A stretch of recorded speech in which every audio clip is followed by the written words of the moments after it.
Chris! Heath. How many socks are you wearing? Just the two. Okay, I'm only wearing one right now. Have you run so low on laundry detergent that you're rationing socks now? I mean, I'm at home, so I haven't been doing laundry. I've just been wearing the same clothes. Okay, so that's how your quarantine life has adapted. I've become an ant-killing machine. Yeah, so because is your home on like a super colony? No, it's not. I mean, how would you know? You're right. There are definitely your home things could be underground, and just the ants have put up projectors that make you think you're outside. Yeah, now that I spend 12 hours a day in the same room, I've started noticing all the ants that are silently around me watching, and I kill them ruthlessly. Well, do you just like eat trail mix in bed all day? No, I hardly ever bring food in here. This is for work and play only. Eating is for the dining room. You think your nemesis, your like arch rival, who you don't even know about, is constantly sneaking into your room and just crushing, you know, those granola bars that are more dust than bar? They're just whipping those out by the sleeve and just crushing them onto the floor. And a single ant runs out and grabs one. And he's like, it has begun. I need to retaliate. I hear ants don't like the scent of mint or ground coffee beans. So I should sprinkle some of that around. Yo, okay, this just became the pest hour because my family is trying to get rid of some voles that have been digging holes in our garden. Have you also turned to coffee beans? Yes, we have been saving our grounds and eggshells. Apparently, they don't like the smell of those. Oh, they'll be habituated to the coffee, and so you got to switch to like eggshells. So that's our techniques. Keep the voles on their toes, I guess. Yeah, that's right. Okay, well, this is episode 39. No, we still have like 50 minutes for this pest hour, so let's just keep riffing on that. Unfortunately, we're well past April 1st, so if we just gave them a pest cast, I think they'd riot. I have plans for April 1st. Of next year? Yeah, for our show, which is called Mobius Tubes. As I was saying, Thank this is God. episode 39 of Mobius Tubes, being recorded for you on May 4th, 2020. Months mean nothing, by the way. Yeah, the calendars really just blend together at this point. 7 weeks into self-isolating. Just some behind the scenes. This is a evening recording, which we don't typically do here. So any strange differences in our energy could be attributed to the hour of day, perhaps. Although, Heath, you're keeping a very interesting sleep schedule these days, aren't you? You may find it interesting. All I do is I just go to sleep when everybody else is awake. Yeah, very, very antisocial of you. But it's to stay out of people's way, right? To have your own space. Yeah. I had to call you for you to make this nearly 8 p.m. recording session because you were asleep. I was dozing. Here, let me talk to you about something you are fired up and passionate about to help wake you up a little bit, get the adrenaline pumping. I've switched up what I've been playing. We're going to transition now into games we've been playing over the past couple of weeks. And for me, Heath, Can I make a joke that like one of our fans will get? Of course, yeah. All right. And pause for laughter, right? What have you been playing, Chris? Earth Defense Force? That's a game. That's like a Japanese game, I think, in which you fight supersized ants. The antagonist is like bug aliens. Look it up. It's like a whole franchise. Yeah, no. Oh, you know about it. Never played it. I do know about it. I opted for the LARP version of that game, not the digital one. Anyway, what I've been playing, Heath, it turns out that fired up rant you delivered about AC Odyssey a couple episodes back could only keep me away for so long. because I came crawling back. I've been playing Assassin's Creed Odyssey. Yes, I can see the pained expression on your grainy face right now. What do you mean grainy? What do you mean grainy? Your resolution is lower than your typical standards, that's for sure. Really? From my perspective, yes. Let's get back to AC Odyssey. I know you're dying for it. I am. A couple weeks ago, I made a comparison between Odyssey and an all-you-can-eat buffet, and it turns out that analogy has just become more and more apt. Because just like an all-you-can-eat buffet, I am prone to overeating when it comes to AC Odyssey. I lose my self-restraint and I gorge myself, and I don't feel very well afterwards. Yeah, it is an endless drip feed of content, and occasionally I'll get sucked in really hard to that gameplay loop. You're like a fish. You know how you can overfeed your fish because they'll just keep eating whatever you're sprinkling into the tank? Right. Those dusty granola bars. They'll just keep gobbling those up. And that's me when it comes to Odyssey. I will binge it over a single day, play way too many hours, and then not feel like playing it for a while. So it's a game that I feel like lends itself to taking breaks.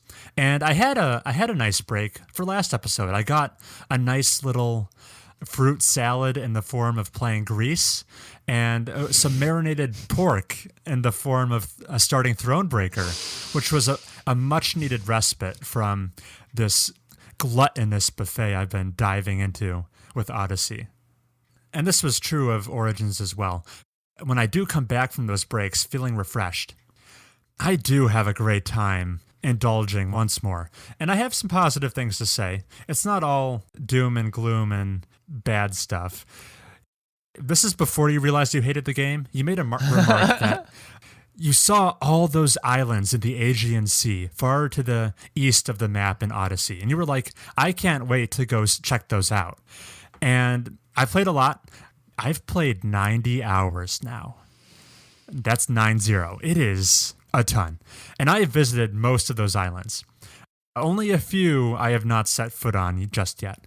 And I've got to say, I think some of the game's best content is on all those islands. Playing a huge, like way too big open world game like AC Odyssey, it can be very easy to lose the narrative thread as you progress, as you branch off and find all sorts of NPCs who have quests for you to undertake. What is kind of handy, though, is when you visit each one of these islands, it's almost like a little self-contained short story chapter where each one of these islands will have its own little quest line, which will branch a little bit here and there, but you're more or less dealing with the same set of NPCs on an island, taking on tasks for them. There's a little narrative arc. There's a satisfying climax to each island, and then you move on to the next one. And that kind of bite-sized storytelling is really handy when you're trying to have a narrative experience in this huge open world, and the player can go in any direction they please, and the developer can't necessarily account for that. The island approach is really handy. So I wanted to say, nice job with that, Ubisoft. As I progress further and I look over the map and I pan over each island, I have my brief memories of, oh yeah, this was the island with this storyline. Each island kind of forms its own identity, which is not super easily done in this game because a lot of the environments do look very similar. Hanging out in Macedonia looks a lot like Focus, looks a lot like Arcadia. They could have done a better job mixing up the diversity of the environments you visit. But narratively, the islands do differentiate themselves from one another, and I really do appreciate that. Yeah, I said I played this game for 90 hours.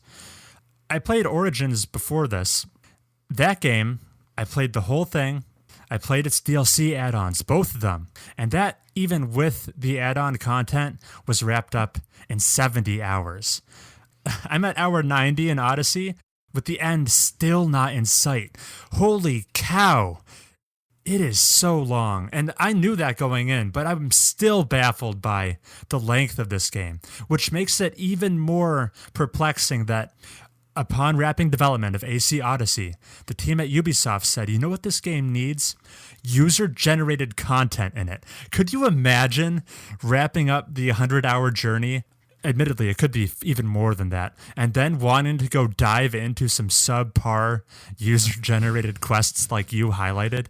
It is baffling. Well, hey, if you're addicted to a substance, you'll take even the cruddiest form of it if you've been away from it for so long.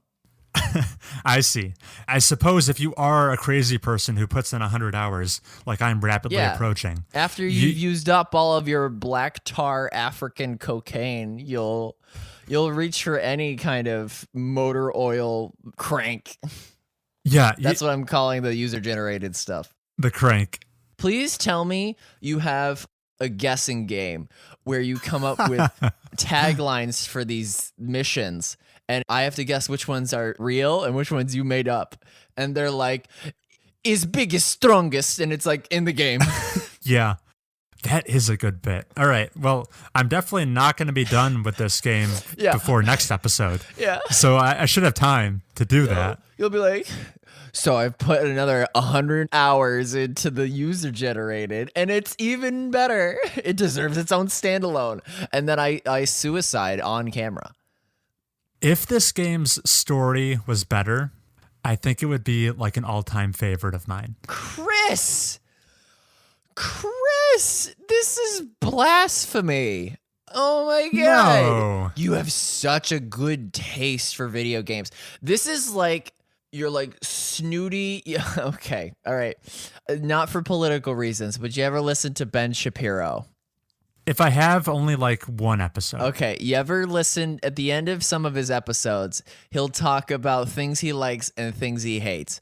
Some of the things he likes is obvious because he's a violinist, is classical music. And he's even done videos on like rap music's not real. It's not Beethoven, you know, and he'll literally play on the podcast concerto in E minor, and you'll hear like do do do do do do do do do do do do. That sounds more fun than classical music that I just did, but he'll play it aloud and be like, perfect.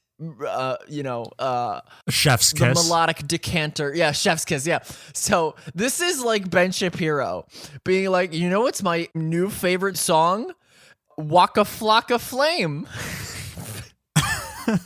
This is quite a specific analogy you're painting for me here. Well, it's just like this person who has the he's a wine taster, and he's like, this one has some earthy notes. Oh, it goes great with a risotto. And then they turn it to it, and they're like, yo, I love.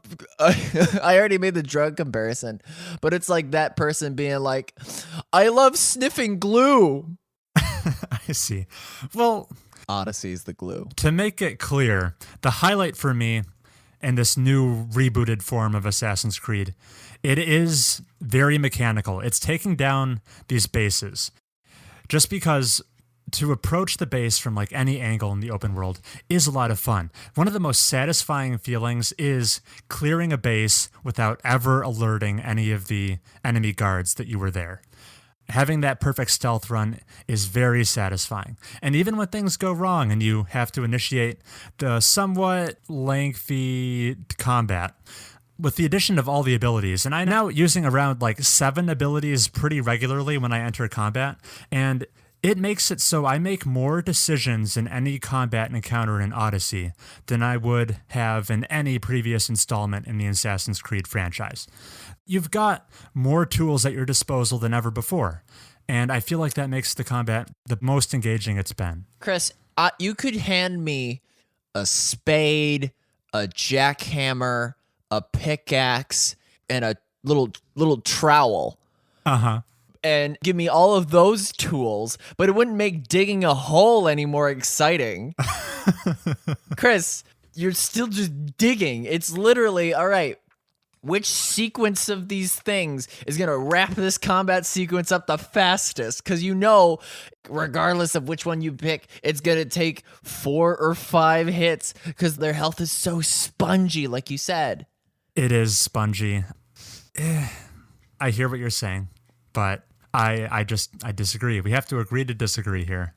And last update, you know how you wanted to be mercenary number 1? Numero uno on the mercenary tier list, working your way up through the ranks. Oh, are you in the top half now? I have become mercenary number 1. I accidentally killed the former number 1 before I was in the running. He just kind of ambushed me one day. So I have dethroned the number 1 mercenary twice now, and finally taken the crown. Guess what, Heath?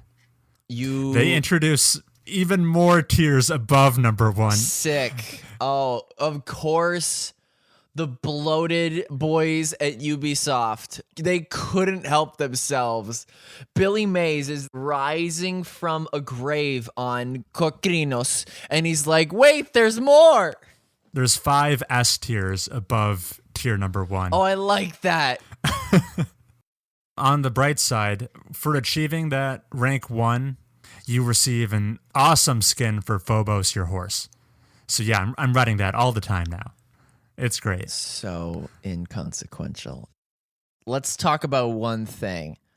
Okay, sure. When you unlock the super bounty hunters, right? Super mercenaries. The people you weren't even aware of. Yeah, they were kept out of your vision before. They were hidden. And tell me, Chris, the number 1 guy is like a super big, super armored, master weapon wielding David and Goliath, the Goliath type character, right? 100%. Yeah. Right. And tell me that after you slay the master, among the new guys that you get, the new S tier, tell me there is not like this scrawny or like very thin woman who just has like a sword, but is also like level 75. I have a very disappointing answer for you, Heath. What? Well, we are talking about Assassin's Creed Odyssey. This whole conversation has been disappointing. let me just dial back my disappointment real quick. For the listeners at home, Heath has an actual dial behind him. When I unlocked these new tiers of mercenary, all I saw were silhouettes. I haven't found any of these people yet. Well, no, but you can tell, Chris, not every bounty hunter is like a big burly Talos the Stone Fist. No. Some of them are like thin archer types. They come in all shapes and sizes. Yeah, and so I don't want the super-duper bounty hunter who you thought was the last one to be followed up with a dozen more, 3 of which are just scrawny nobodies that you thought would be left back in tier 7 and 8. Sure, yeah. Just giving it a cursory glance over, some of them did not have very imposing statures. They looked pretty average. Imagine completing the cult web and working your way toward the center, and you slay the cult master, who is basically like a tentacle god old man. Yeah. And you take your word for it, like, oh, that's the Grand Poobah. And then it unlocks an even deeper cult overlords. Yeah. And you look at some of the portraits, and it just looks like storekeeper number 5. Like, it would so diminish the effort put into the leader. You know what I'm trying to say? Yeah, two of these new cult masters are just copy and paste assets. They're identical. Yeah, that's what I'm trying to say. All right. I think you've definitely spelled out your point, Heath. We can leave the Odyssey talk at No, that. I love this. This is my favorite. No, we'll need to save content for the next time bring it up, which is definitely going to happen because this game does not end. I am hard-pressed to think of any single-player, narratively focused game that has more content than this. Can we talk about where I ended the game? Yeah, go ahead. Because you were mentioning how each island has its own contained story. And you can find these characters who have been living there their whole lives, and they're kind of like Red Dead Redemption strangers, where if you help them, they'll send you on your way better for it. Sure, yeah.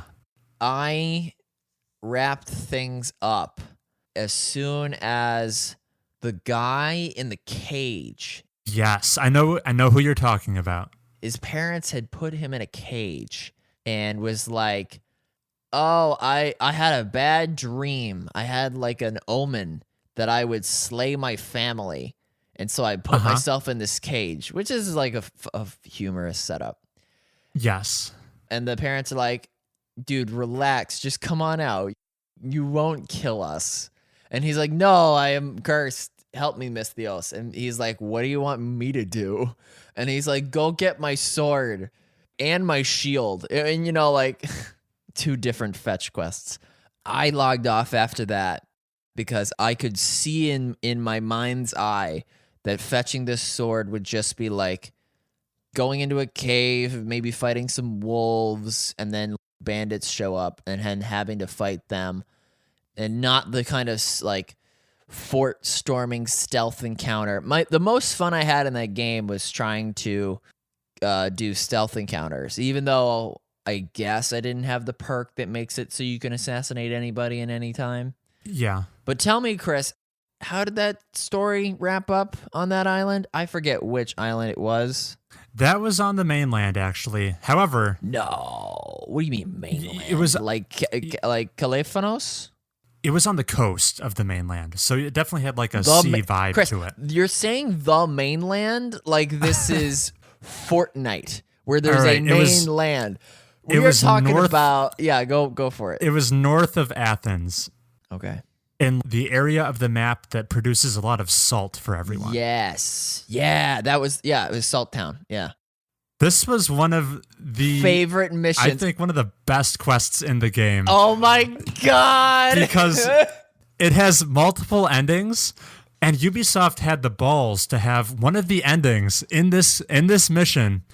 It's pretty lackluster. It doesn't really reveal anything. You can just kind of move on without having realized much at all and thought, wow, that was a fairly innocuous quest. That happened to me. I looked up the other way it plays out, and it has a total twist ending that, I don't know, do you think it's fair game to spoil it here? Please. Okay. We're spoiling one side quest of the hundreds in Odyssey. God forbid this one 5-minute encounter among this epically generated saga. So Salty Boy is like, fetch my sword. And shield, yeah. Where is it? Did bandits take it? Where is it stashed? The Oracle, he told him this guy, he was going to kill his parents, so he wants these for their protection. You fetch them, you have to... Oh, for some reason, the parents shadily know where the sword and shield are. Oh. They were given away to a certain bandit camp, and I forget the exact whereabouts of the other item. But you go, dispatch the current owners of these weapons, bring them back, give it to the parents so they can defend themselves. And depending on if you make certain dialogue choices or if you sleep with this very horny merchant who is also somehow related to this, it can be disclosed to you that the guy in the cage was adopted and the people you murdered to get the items back were his real parents. Oh.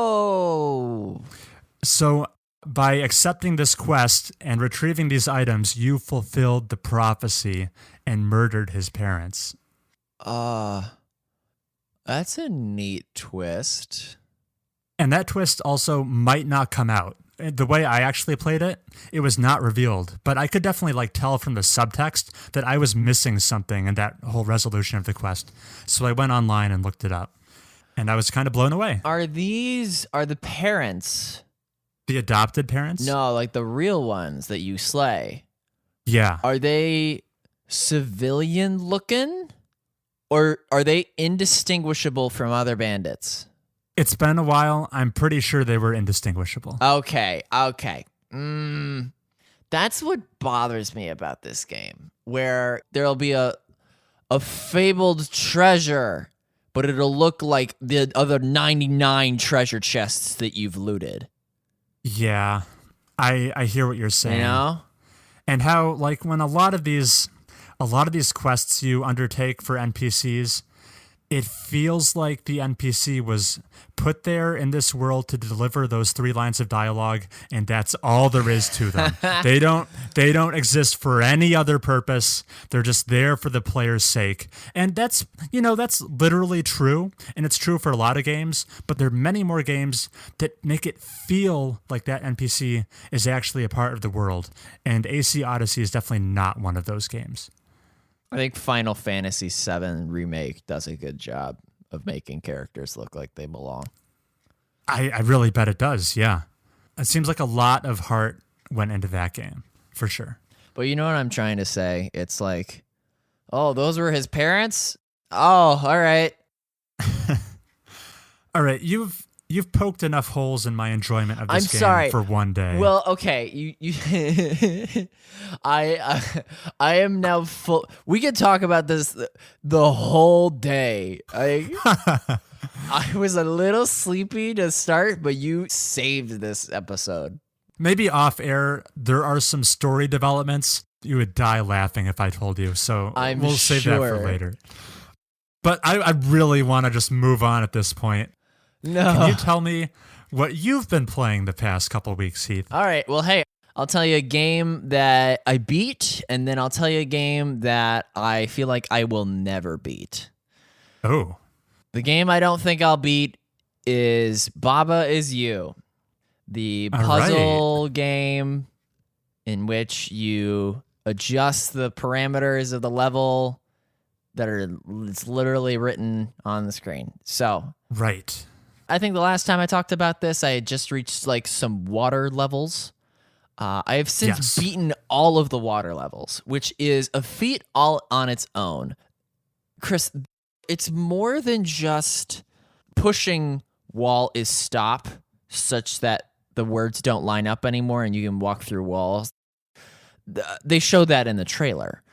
The brain that you have to be good at Baba Is You is so underrated. Underrated? I'm literally a genius. Here's a question. Do you know anybody with a PhD? I do. You do? Yeah. All right. Because I feel like I deserve a PhD. I've beaten... That game is long, too. I've beaten 74 levels. Wow. And I'm not close to solving. Here's how it worked. If you solved the majority of the puzzles in a given set, you earn a flower. 3 flowers unlocked I would call it a boss, but it's a standalone puzzle for like the whole island that you're on. And the title of the puzzle is called A Way Out.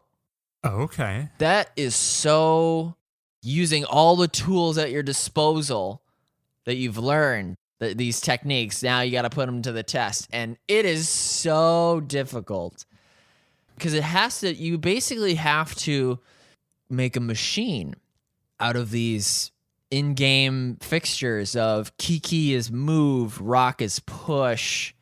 Sorry, what is a key? Oh, well, it's like a baba, but it's a key. Okay.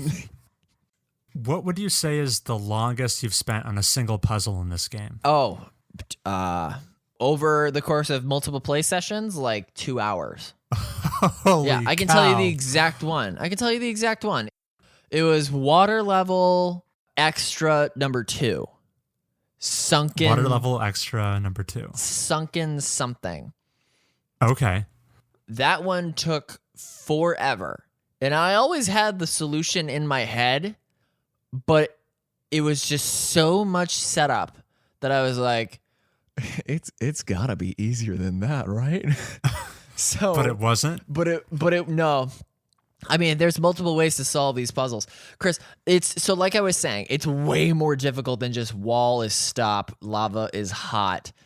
It'll do text, and the text will just be attributed to the actual word parameters that are floating around that you will have to, in order to win the game, you'll have to like move them, which sounds like nothing, but it's such a departure from pushing a rock, becoming a crab, actually moving the text of the level.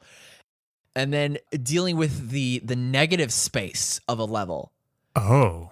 You can say empty is water, and then every space not occupied by a wall, a flag, a baba, text becomes water. And you got to make sure that like water isn't sink, because then you'll die. Or like if something is hot and you are melt and you can't change it because it's like butted against a corner, you'll melt, you'll die. You can't pass through it whatsoever unless you're floating, at which case... And it's Chris, I may never beat this game. And I was so ready to be like, oh, let me tell you, Heath's top 10 most difficult games, and this one would show up among them. But I don't think I'll even get the chance to make that list. Because this one's just shattered all the competition. It's already at number 1. It seems like it. I've beaten all the levels in like the little, you say tutorial area, but some people never get out of the tutorial area. I've beaten all those levels. I've beaten all the water levels. There's one fall leaf level I've yet to beat. There's like 5 pillar levels that remain. There's 6 garden levels that are left. Chris, this game is so hard. I'm not doing it justice. And the music is still like, bow, bow, bow. Just very it's almost insulting, like polite, enjoyable. It's such a well-made game. There's no solution that I've come up with and been like, oh, that's cheap. They're all well-made, and I have not cheated at all. At all. Impressive. I avoided the Game Maker's Toolkit video. I'm not even looking at the trailer for just like concepts. I've had to invent everything myself, and there's like a few tips and tricks that I've become familiar with. One of my favorite levels is you're just trapped in a wall. That's amazing, Heath. Great podcasting. And you have to escape. And the solution for that, the first solution I came up with like in a snap. And then it had like a subsequent level that was the exact same layout minus one thing that I used. And it's it's brilliant. It's like New Game Plus. They threw a wrench in your plan. Yeah. So I have a hard time recommending this game because I don't know that many Mensa award winners. I see. Do you have a notion of like how much of the game you've seen? Would you say you finished half the puzzles? Yes, at More least than half. that? At least half. Okay. And even if people don't necessarily see the end of the game, which it sounds like you might not, do you feel like it was a worthwhile experience? Oh, yeah. Yeah. I totally believe the hype. And it sucks, though, that despite it being so cool, once you've gotten to know it, it's really hard for people who don't know what you're talking about to appreciate it. Or like if they're watching me over my shoulder, it looks like the most meaningless move the boulder to get to the checkpoint. They will have no appreciation for the BC calculus level methodology that you have to employ to find the solution. I see. Because you were saying it's very referential. It'll like draw upon lessons it's taught you in the past. Yes. And then each new level is like a culmination. Yeah. And if you don't heed those lessons, you will take 2 hours. Got it. All right. Yeah, I've heard this game is grueling, so I'm not going to say your take on it is super surprising, but yeah, maybe it's even harder than I gave it credit for. So like I was saying, I would recommend it, but not if you were like, oh, I enjoyed The Witness. To be fair, isn't The Witness like a pretty intimidating puzzle game as well?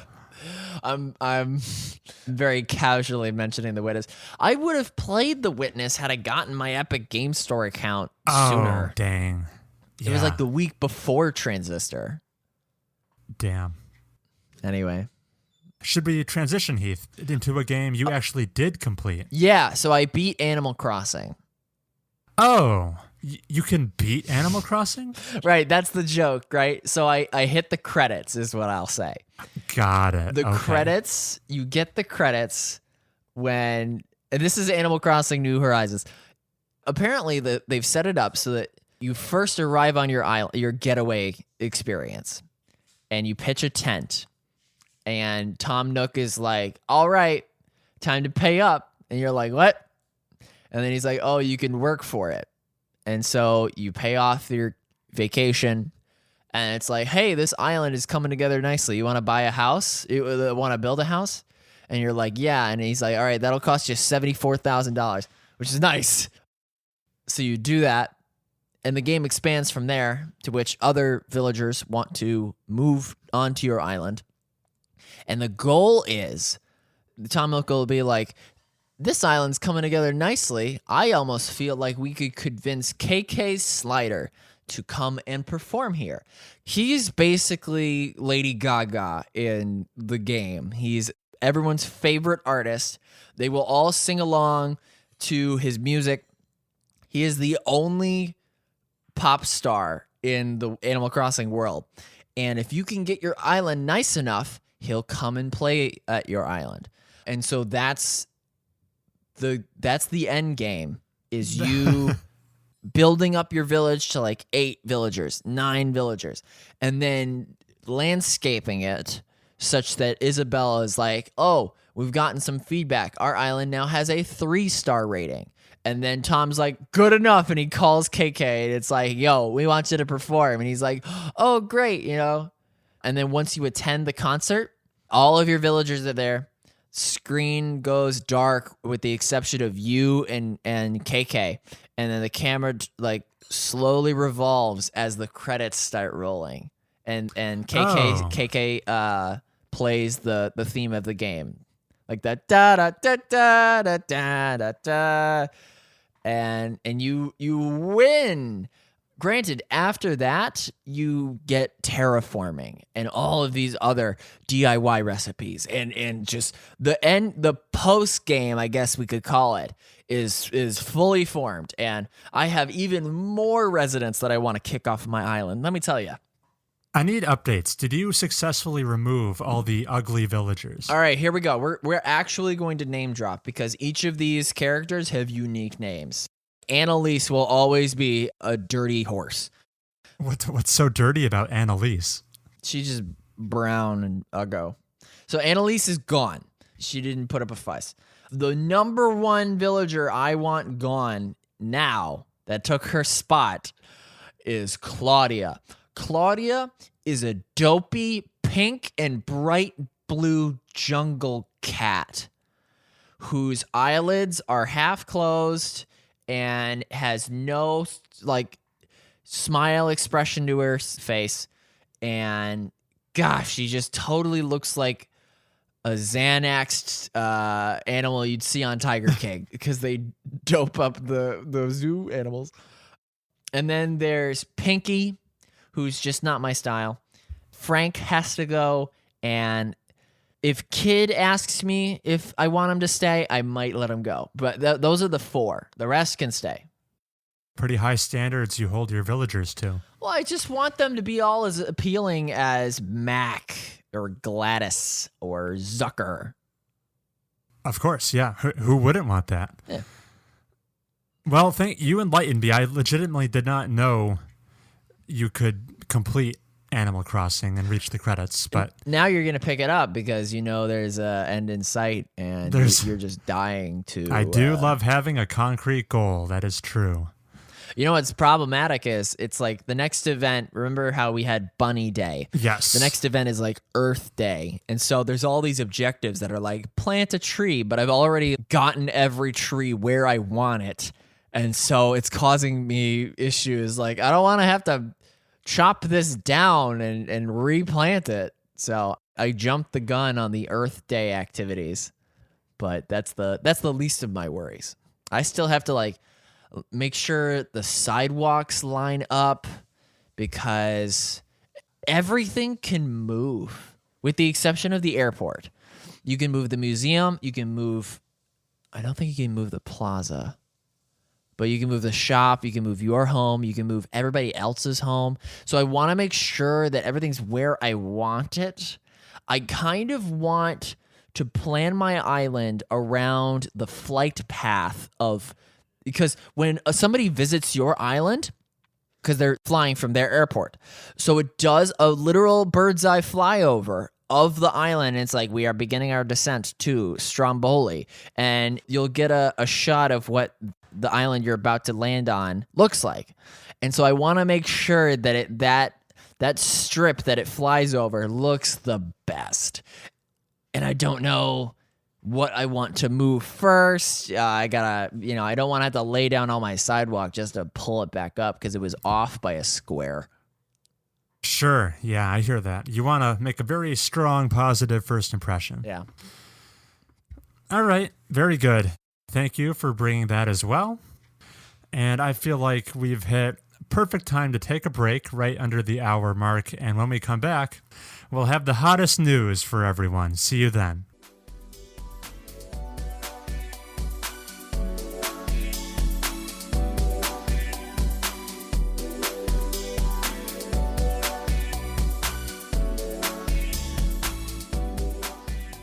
Hey, Heath. Hey. I've got a thought experiment for you. Okay. You're going to have to do a little bit of role playing for me here as I walk you through the latest happenings. Are you ready? Yeah. Oh, I see you getting up. I'm just, trying to make it less blurry. Okay. That's better, right? You are super clear right now. Yeah. And I can suddenly see all the Post-it notes behind you. Yeah. Don't those look real nice? There's like diagrams on them. Oh, some RNA stuff. All right, let's get back to this imagining I'm going to have you do for me. Shoot. Let's pretend like one of your favorite games ever is The Last Creed of Us. Odyssey. No, we're not going to go into that much fantasy world. Chris, it still boggles the mind how you would dare put that on a shelf with some of the best games in existence. To be fair, I said if the story was better executed, I don't think I would put it with the best of the best, but it's only a level or two below them. Here we go. Okay, let's pretend like you are a hyped super fan of The Last of Us. I love Joel. I love mushrooms. I love throwing bricks. Wait. I love Ellen Page. All right, you played it back in 2013, and ever since then you've been pumped for this sequel. Yeah. Lo and behold, December of 2016, finally, Sony graces you with an announcement trailer. Thank you, Sony. Sony has never steered me wrong. Naughty Dog is a great company. Definitely the number one game developer in the world who's never, ever caused their employees to have to underdo sweatshop crunch time hours. Yeah, precisely. But unfortunately, there's no release date in sight. So years go by, almost 3 years, in fact. Wow, wait, it's like I've graduated high school by now? And college. It is now September of 2019. Oh my God. Nearly 3 years since that initial announcement trailer, and you finally received a release date, okay? You won't have to wait much longer. You can finally play The Last of Us Part 2 in February of 2020. Wow, long time coming. Yeah. This better be the best game in the world. So they definitely waited a nice, long, hot second to give you that release date because they went on record publicly that, it was a long wait to unveil the date, but we wanted to really make sure we could stick the landing once we finally unveiled the release date. Yes, because the good PlayStation boys and girls deserve the right launch day experience. So fast forward 1 month to October of 2019. And unfortunately, the delay, the release date itself has been moved for the first time. You won't have to wait too much longer. It's now coming May 29th, 2020. Worldwide crisis. Fast forward to actually 2020 in April. Now this, you can understand, right? Because there is now a global pandemic happening. Supply constraints, they can't deliver the game in its physical form. So it has to suffer yet another delay. They pushed it back to like June or July, right? They use the terminology, this game has been delayed indefinitely. So when you hear that, where does your brain go? Okay, indefinitely. That we're talking a minimum of a few months here. In fact, you start to entertain the notion that maybe worst case scenario, does it even miss 2020? What is going on? Oh no. Are they thinking of like a next gen switcheroo? Yeah, maybe they just kick it to the PS5 and make it a sweet launch title. But then once again, a month later, there's a new release date, Heath. Guess what? That indefinite delay, it was actually just 3 weeks. It was actually just 3 weeks. It is now coming out on June 19th, 2020. Happy birthday to me. That's my birthday. So the point of recapping all these old delays and release date announcements is, if you are a Last of Us fan, are you feeling like Sony PR has been yanking your chain for the past 3 years at this point? Because it is so funny that they go on the record saying like, we had to wait this long to really nail the date, then unceremoniously delay it very shortly after, then give you this like very intense language that's ominous. It's so this indefinite, we don't know when it's going to come out. Just kidding, guys. It was only a couple weeks. It feels like they could do so much of a better job communicating to the fans about the release date. It feels like you dated a girl in middle school, but you're not really committed, and you get cold feet and you're like, I never want to see you again. But then you see them in like Home and Careers next period. It's like that. And you have a change of heart. Yeah. Yeah. It's like, I hope you vanish off the face of the earth, but then you see them in your next class. So yeah, hopefully it'll finally hit that release date. It would be astonishing if it didn't. So the reason they walked back the indefinite delay is because of the leaks. Presumably, yeah. So there's that whole other little extra angle we could examine this behind. Unfortunately, some very significant story spoilers have been leaked regarding The Last of Us Part 2, including the ending. The whole ending, and it's not just the script. It's like a video of the ending is on YouTube. Yeah. Have you seen it? I have not. Okay. It was being widely reported that due to the admittedly pretty bad crunching conditions at Naughty Dog, a disgruntled employee had leaked these spoiler details as a statement. Since then, at least Sony's saying this, they've identified the leaker. It was in fact not a Naughty Dog employee. Our boy, Jason Schreier, on Twitter followed up by saying, after talking with two people with direct knowledge of The Last of Us Part 2 leak, as well as some Naughty Dog employees, I have a good idea of what happened. Short version, hackers found a security vulnerability in a patch for an older Naughty Dog game and used it to get access to Naughty Dog's servers. Oh, wait. And that is where they acquired this spoiler information. What are you thinking about, Heath? No, I'm just trying to look up like the goofiest Naughty Dog game. Hackers from Crash Team Racing, after beating the Rainbow Road on 150cc, they were immediately logged in to Naughty Dog's servers. All you needed to do was beat Professor Insane on the hardest difficulty. And you get Nolan North's phone number. It would be interesting to find out which older Naughty Dog title had that security vulnerability. I hope it's the silliest one. I hope it's like Phalanx. Jack and Dexter 2. Yeah. Was the breach. Okay. So now we're wishing that it was delayed indefinitely because the ending is bad. Oh, you're seeing negative reactions to it? It's bad. Yeah, they're likening it to Game of Thrones Season 8. Oh, you see, I've steered clear of this whole thing. I haven't even heard the reactions to the spoilers. It's like cursed knowledge. Interesting. Because you're like, oh no, I wish I didn't know now.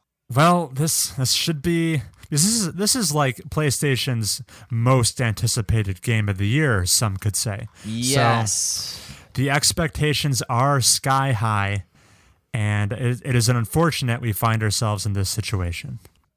I mean, I've never played a PlayStation game, so. But you love Kratos. Who? I don't know. Is that an island, an Odyssey?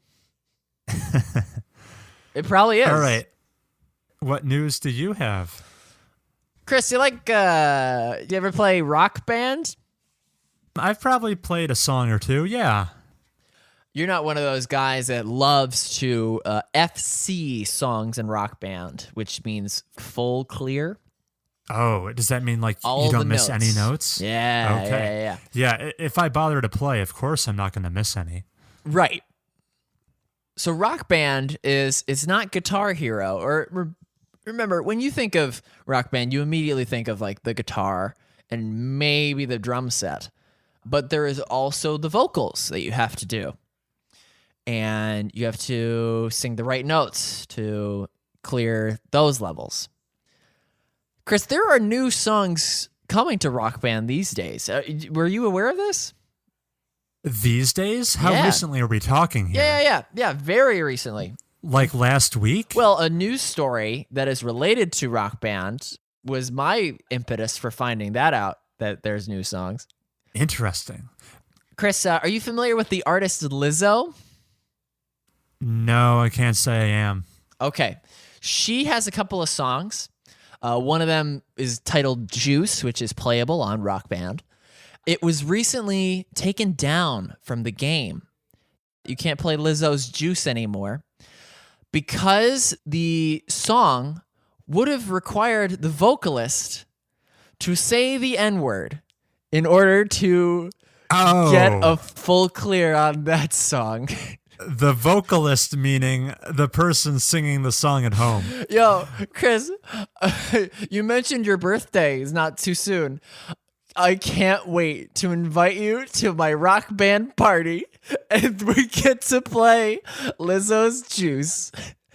So, with all of your friends. So, are you saying, was the song available to purchase for a certain period of time? Yeah, there's probably some monetization model where you can download new songs, and Lizzo's Juice, the original version, not like the radio edit, which you would have expected, was playable. And obviously, some people had a hard time beating that song. Also, some people had no problem beating that song. Yeah, it makes me wonder, like, what other words could you sprinkle into song lyrics that would get it delisted from the Rock Band marketplace? Because you think just an everyday cuss word, would that do it? Or do you need something racially charged? Yeah, you need some hard... You need some hard R's in Rock Band. No, that's not... She didn't use a hard R, but... so funny stuff. In other hip-hop news, let's talk about another recording artist. Let's talk about Travis Scott, who recently performed in Fortnite. It was actually pretty cool. I didn't see it in-game. I saw it through Twitter clips. But they did a fun thing where, much like how they did it for the DJ Marshmello. Chris, what's your favorite Marshmello song? He has one called Alone, right? You actually know a Marshmello song? And Alarm? What? Alarm. I think Alarm is one of his as well. Chris, with the unexpected... Yes, I'll take your word for it. I've never heard of Marshmello. Oh, you're missing out. Anyway, Travis Scott. What's your favorite Travis Scott song? You got me. I don't know. It's got to be Sicko Mode. Anyway, they did a cool thing, the Fortnites. They made him very big. They had played with scale. You yourself, the player, are like jumping around the island, and they turn on like bounce physics. So you're bouncing to the music, and if you want. And I really liked how big Travis Scott. He wasn't just scaled up and dancing to the music. He was slow, as if he was actually huge, and the swing of his arm would carry that much inertia with it. So it was like interesting. He was dancing and he was still trying to be high energy, but he was also like a kaiju. Just and he would blink into existence at certain area, like and just electrify from over here to over there. And it was really cool cinematically. And at one point they warp your player character into this funnel that gets you like really up and close so you can get a good look at his model, and you like slide down into the funnel, and he's just being Mr. Swag. And a lot of people tuned in to the live broadcast. There were 12 million players that attended the virtual concert, which is now like a pretty good benchmark for online viewership. So, Chris, what artist would convince you to logging into Fortnite to watch them perform? And granted, it doesn't have to be just like the music and the artist just like standing in front of a microphone. As we've seen with Travis Scott, you can make them big. Maybe I just like big men. No, if I'm going to go to the trouble of downloading and installing Fortnite, which would force me to use the Epic Games Store, Shudder. Now this broadcast was over console Fortnites as well, I imagine.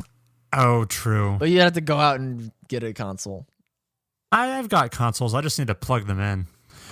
What artist would? Yeah, maybe some Marshmello songs. That could really do it for me. All the two that I know.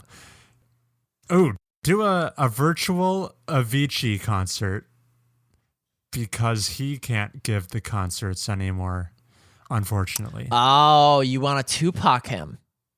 Yeah. Yeah, Tupac Avicii. Make it happen, Epic. That I think that would be what it would take. No, you actually bring Tupac in on a song with Avicii. Yeah, there we go. I nailed it. A collaboration from the other side. Yeah. What's Avicii's one song? There's no vocals for Levels, is it? No, there are some vocals. Yeah, but they're where minimal. it's like dun dun dun dun dun dun dun dun dun dun. Hey everyone, that melody actually belongs to Martin Garrix's Animals, not Avicii's Levels. Sorry. What are the vocals? I want to sing them as Tupac. It's because you know how Tupac raps. It's like, if you can believe me, 1, 2, 3. He teaches you the alphabet. I'm gonna take your word for it. Oh, you don't have a pocket Tupac?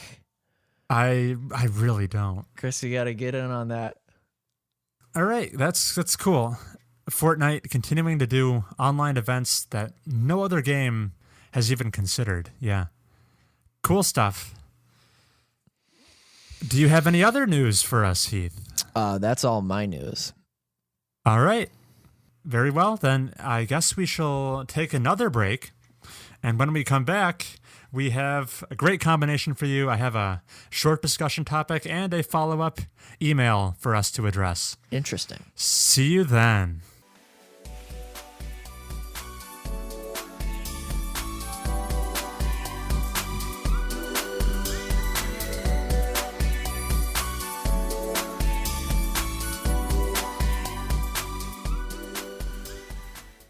Really guzzling that water there, Heath. Oh, I mean, that's my only fluid ounce for the day.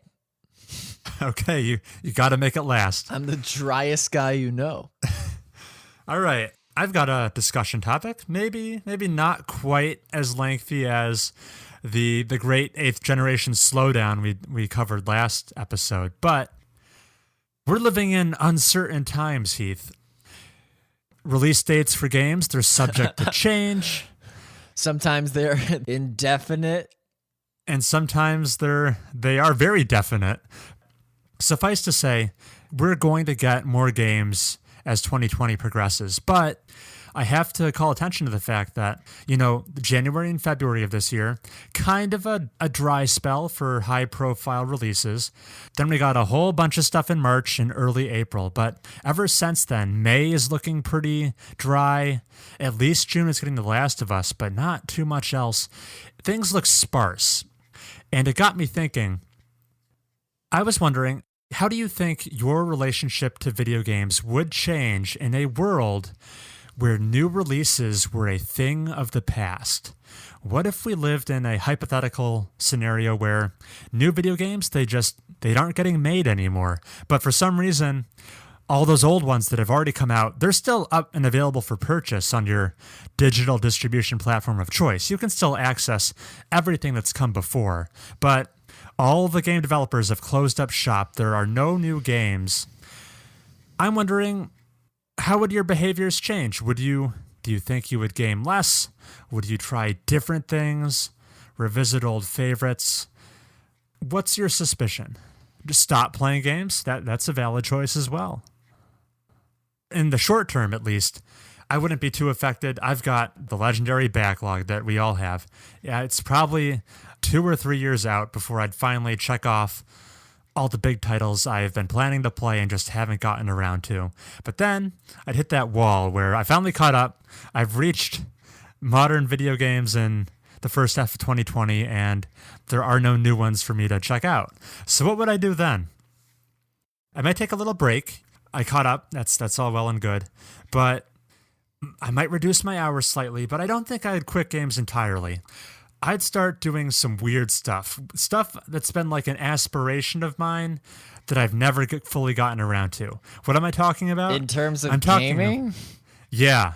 I'm talking about playing those paradox games, those grand strategy games that are so intimidating to get into. And I probably need to do a college course in YouTube tutorials to finally get a grasp of those games' mechanics.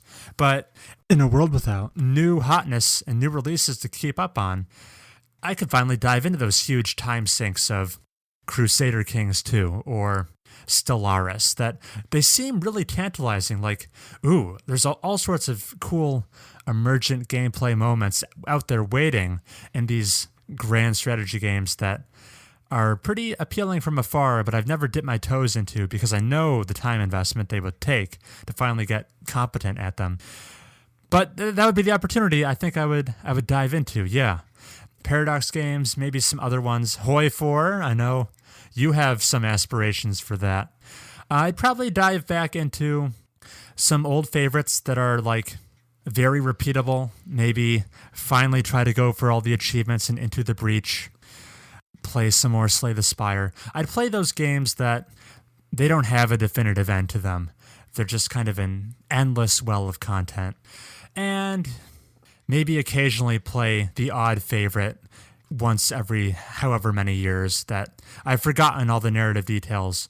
Maybe one of these days I will revisit the Mass Effect trilogy, and favorites of that caliber, the Dishonored's of the world, I would probably replay them once every certain allotment of time.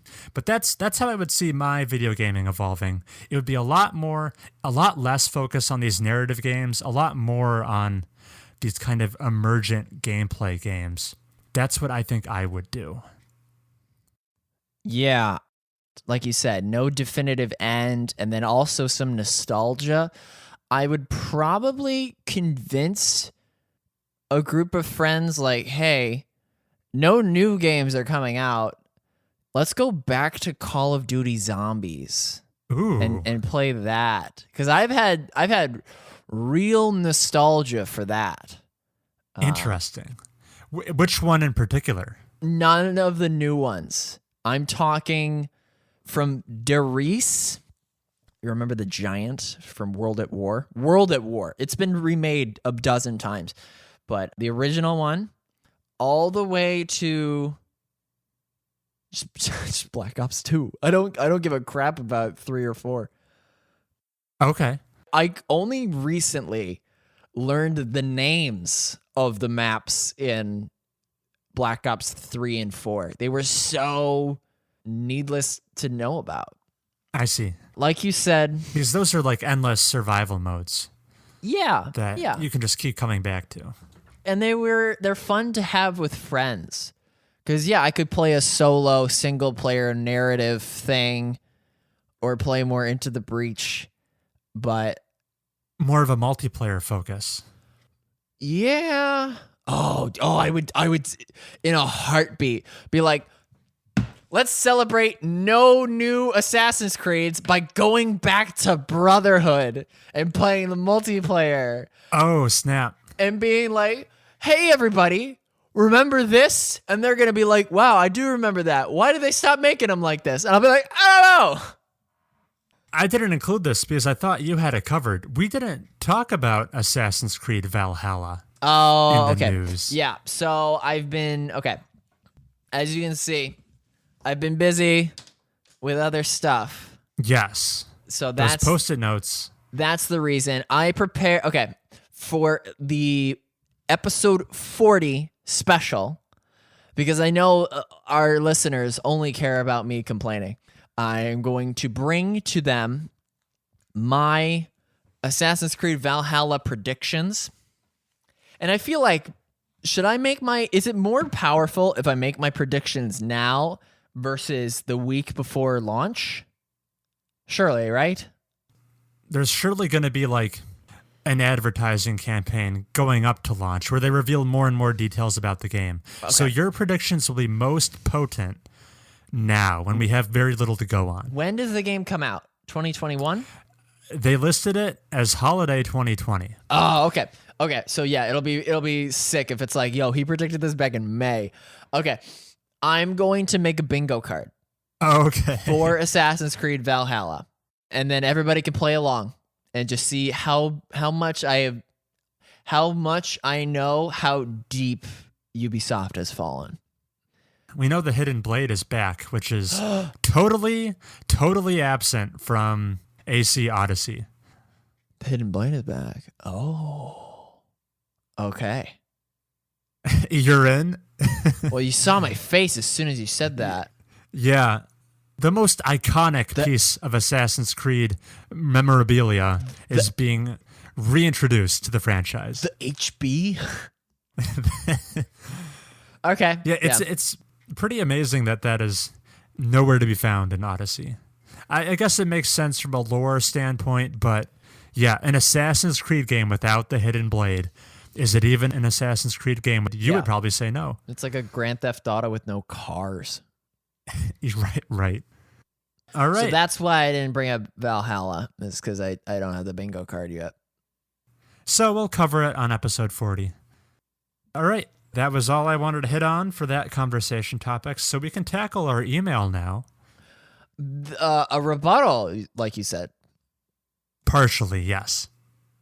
Let me just pull it up. Okay. And while he pulls it up, folks, if you want to tell me all the reasons you like a thing that I don't, you can just send it to MobiusTubesPodcast@gmail.com. That's MobiusTubesPodcast@gmail.com, where we will read every listener email we receive. Just like this one. The subject line is, "Where is the motivation?"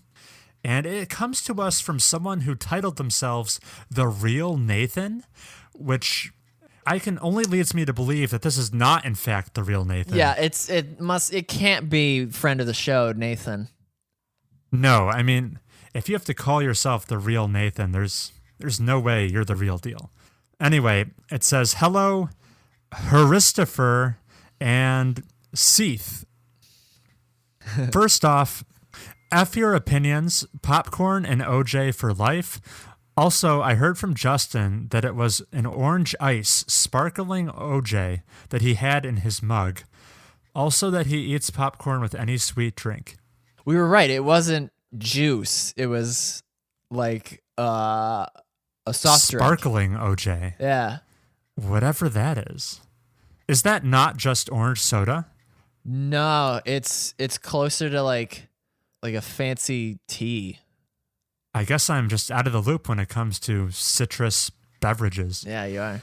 Also, when you first said OJ, I immediately thought like, Wait, what did you say? Like, F your opinions, popcorn. Popcorn and OJ for life. It was such a random string of words. I thought we were talking about OJ Simpson. Yeah, well. And then I was like, oh, the juice. It was it was very tough to like ground yourself in the context of what that was saying, for sure. Here is the meat of his question, though. Okay. The real Nathan. So my question for you is, what is motivating you to keep on gaming every day for hours? I started playing the Hearthstone Battleground auto chess game about a month ago. Yesterday, I finally got enough coins to get Battlegrounds perks, which show stats on your Battlegrounds and runs. One of the stats was how many hours you have logged into the game while playing. This is where I learned I had logged 120 hours over the course of a month into the game. Nice. This kind of disgusted me, so much so that I stopped playing altogether and uninstalled. So back to the question, what motivates you to keep playing games day after day other than just personal enjoyment, obviously? Thanks for the podcast. P.S. Go Team Chris, down with Heath.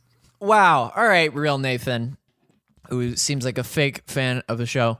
I'll take this, Chris. The reason you play games is solely for the clout. You want to be able to say that you're the smartest because you beat Baba Is You. You want to be able to say that you're the bravest because you beat Amnesia Dark Descent. You want to be able to say that you're the most MLG because you got the Victory Royale in Fortnite and you killed Drake. I only ever play games to impress my friends, make fun of my friends. Just those two. Impress and make fun of. Yeah. With the exception of actually enjoying myself, a little Civ 5 action. And even then, it's soon going to become impressing my friends because I'll do like a tutorial and they'll be like, "Wow, you're so tactical." Is this a bit, or is like the element of earning prestige in a game like actually incentivizing you to play? This is not a bit. No, this is why you play video games. Who are you bragging to that you beat so many levels in Baba Is You? Everyone who downloads this MP3. Oh, okay. I'm the smartest man they know. I see. I beat the water level with the crab. You also admitted the game is too hard for you to finish, though. At the moment. So, if the podcast wasn't in play, would the prestige element still be enticing you to play more? I can tell you this. If I didn't have the podcast, I would not have beaten as many levels as I have in Baba Is You. I would have played it just so I could watch that Game Maker's Toolkit video and then probably shelved it. I thought it was interesting he anticipated that there could be reasons other than enjoyment, because I'm willing to bet for like quite a few people, enjoyment is the sole reason you play. There isn't any other like ulterior motive. Nah, it's all compulsion. It's all compulsion. It's all vanity. It's all needing that dopamine hit. I thought of a few things. I like being informed on the medium. Now, to some extent, the ship has sailed. Like I can choose my battles on. There's a finite amount of time in the human life. I can't be well informed. I can't be super well informed on film and books and music and games. There are not enough hours in the day. I have to pick and choose my battles. For whatever reason, I've decided, at least in this point in my life, I place more value on knowing more about the gaming landscape than these other media landscapes. Which is fine because the video game landscape makes more money. I mean, I don't see any of that money. But we will. We will. We're gonna get a book deal. Oh, right. It's just a matter of time. It's just a matter of time. Move over, Reggie. We're gonna teach at Stanford a course. I thought he was at Cornell. Whatever. It makes this. It's the same thing. Stanford is on Cornell's campus. This I know. Anyway, I listen to gaming podcasts, and I like to be part of the conversation to some extent, and to know, like, to be able to speak authoritatively about most games people would care to mention in a conversation. It's cool to say, oh yeah, The Return of the Obra Dinn was a really cool puzzle game. And to be able to say, oh yeah, the Top Men wardrobe was a clear giveaway on solving those later puzzles. I place value on being able to, I guess, hold those conversations. But pivoting a little bit, what keeps you motivated to continuously play, Heath? Like a given game? Yeah, do you suffer from burnout from time to time? Yeah. I mean, I already predicted I will have Animal Crossing burnout. It's just a matter of time. After I make my island very pretty, and I won't feel the need to cash in on the stock market. You talk about burnout. It's already like a smoldering ember. What if we broaden the scope? What if we say games in general? Are there periods of time where you're like, playing a video game would do nothing for me right now? I mean, I didn't play any games today. All right. You're saying that like you have an anecdote. Yeah, I'll get there. I'm just saying, like, is there a period longer than 24 hours? I don't know, weeks, maybe months, where you have no desire to play video games? If I didn't have this podcast, and I'm the weirdest case where I could play no video games but still be kept in the loop from all the videos I watch. I've been watching some Dokapon Kingdom, which is a PS2 game that's like a Mario Party, but way more cutthroat. Okay. Yeah, on the Willy Versus channel. Chris, you are trying to have this conversation with the most fringe case. Yeah. You're the speck on the graph that's way far away from everyone else. Yeah. I'm the speck on the graph that the data analyst tries to wipe from their screen. Just like, oh, what is that? Oh, that's Heath? What? I see. Okay, yeah. You're a bit of an outlier in that regard. Let me pretend to be you. I just feel that video games are a part of my life, and if I didn't have them, I don't know, I might read the Magna Carta. Interesting. Yeah, I could see how that's your impression of me. I wanted to say I'm feeling a little burnt out right now, actually, because I literally sucked the life force out of you with Assassin's Creed. Yeah, I've noticed this in the past, but when there are periods of time where I'm for whatever reason find myself playing fewer hours of video games, I find myself relatively enjoying those hours more than usual. And during periods of time where I'm playing a whole lot more video games than I would on average, I find myself enjoying them a little bit less than usual. I'm in one of those ruts right now where still not going outside a ton, been leaning a little more on games to fill the void. And I'm getting a little burnt out. Yeah, the motivation has been relatively lower. And you may scoff because somehow I've put in 90 hours into Assassin's Creed Odyssey. But it goes by in a flash. Like I was saying, I've gorged myself on it. And now I'm probably not going to be picking it up for a few weeks because I need that break. So I guess maybe my tolerance is higher than average, but I can hit my breaking point where I have played too many games and I need a breath of fresh air. That's where having other hobbies would be very helpful. I've been doing some reading. I've been catching up on some movies I should have seen by now. So that is helping give me those much needed breaks. But one thing I think is handy for staying motivated is really mixing up what it is you're playing. Because if you have the advantage of having a wide appeal, like I think I have a pretty generously wide appeal. Chris, you have the widest appeal of anyone we know. You're saying I'll enjoy any crap you put in front of me. You'll be like Monument Valley, God of War, Into the Breach, Slay the Spire. Yeah, you'll eat anything. And I think it's pretty cool that there is that diverse range of experiences a video game could provide. Pong is a video game, and it is literally 2 sticks in a circle on a screen. But also under that umbrella we call video games is a game like Red Dead Redemption 2. That script is 2,000 pages long, that's basically like 6 books of content right there.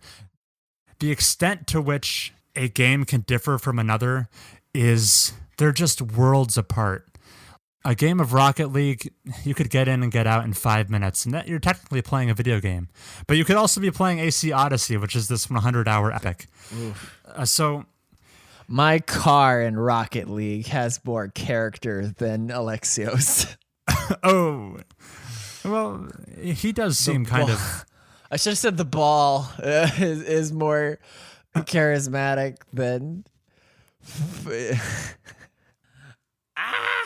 In summation, the point I was making is, in terms of, I guess, duration, in terms of mechanics, if you care to, you can jump around and play like very different games, which should keep your motivation fresh and your desire to see new stuff ever satisfied in the world of gaming. I think there's something out there for everyone.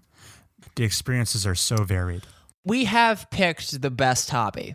It's actually the best. Everyone's familiar with games. You don't have to be an athlete.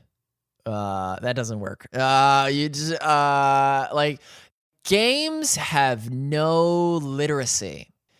You don't have to be. I would say some games are very approachable.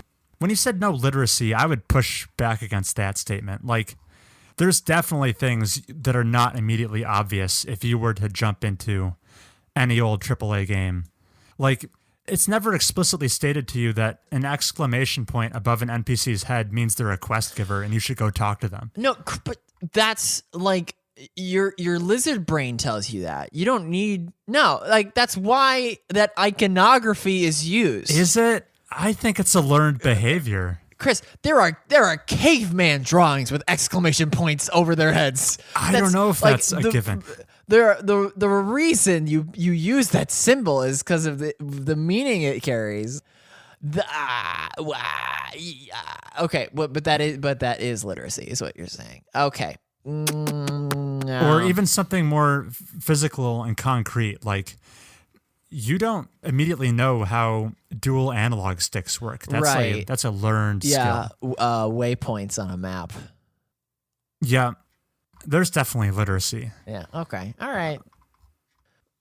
I think that's going to be a wrap for this episode. And what an episode it was. Yeah. That was a weird late night Mobius Tubes. We'll probably resume recording at our regularly scheduled times in the future. Yes. But thanks for having the conversation with me, Heath. If you want to write to us, the email address is once again mobiustubespodcast@gmail.com.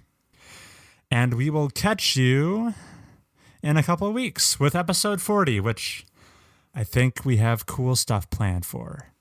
Like the return of Mobius Tunes. Yeah, we're going to do that. Ooh. I like doing that every 5 episodes. That's or so. right. Volume 6, that should be. I've got my songs picked out. I have a fun theme for episode 40. Okay. I'll see if I can concoct a theme. But until then, we'll see ya.